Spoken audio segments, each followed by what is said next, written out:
ચોટીલા પ્રાંત અધિકારીઓએ થાન વિસ્તારમાં જમાવ્યો અડીગો।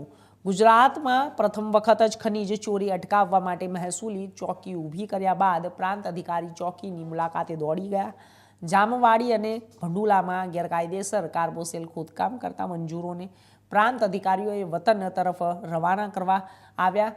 ગેરકાયદેસર લીઝમાં કાઢતા હોય, જો સરકાર માન્ય કાઢે તો સરકારની તિજોરી તો કરોડો રૂપિયાનો ફાયદો થાય। તમામ ગેરકાયદેસર ખાણો બંધ કરાવવામાં આવી અને હવે ગેરકાયદેસર ખોદકામ કરશે તો તે ખનીજ માફિયાઓ પર થશે કાર્યવાહી। મહેસૂલી ચોકી ઊભી કર્યા બાદ પ્રાંત અધિકારીઓએ કડક સૂચના આપી, હવે ખનીજ ચોરી ચલાવવી નહીં લેવામાં આવે।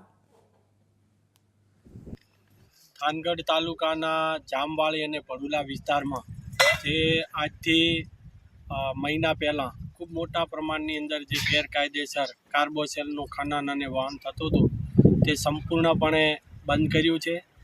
આપણી સતત જે રેડ પાડી છે અને રેડ દરમિયાન જે પણ કાંઈ જથ્થો જપ્ત કરેલો હતો તમામ જથ્થો પણ આપણે મામલતદાર કચેરીએ ખસેડી દીધો છે।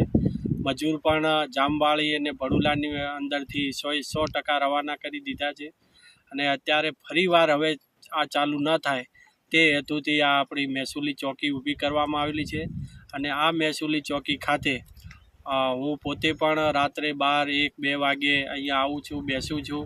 મામલતદાર થાનગઢ પણ આવે છે, એમની ટીમ નાયબ મામલતદાર પણ આવે છે, અમારા પણ નાયબ કલેક્ટર પ્રાંત કચેરી ચોટીલીના પણ આવે છે, મામલતદાર ચોટીલા, આ બધા જ જે રાઉન્ડ ધ ક્લોક આ ચોકી ખાતે મહેસૂલી ચોકી ખાતે ફરજ બજાવે છે અને ચાંપતી નજર રાખે છે।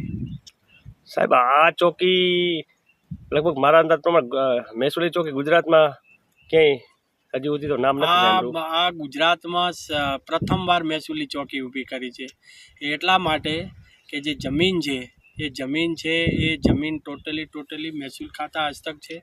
આ જમીન છે, ધરતી છે, એ ધરતીનો ક્યારે કોઈ એનો બગાડ ન થાય, એમાંથી કોઈ ખનન ન થાય અનધિકૃત રીતે, એ તમામ જવાબદારી છે મહેસૂલ ખાતાની છે।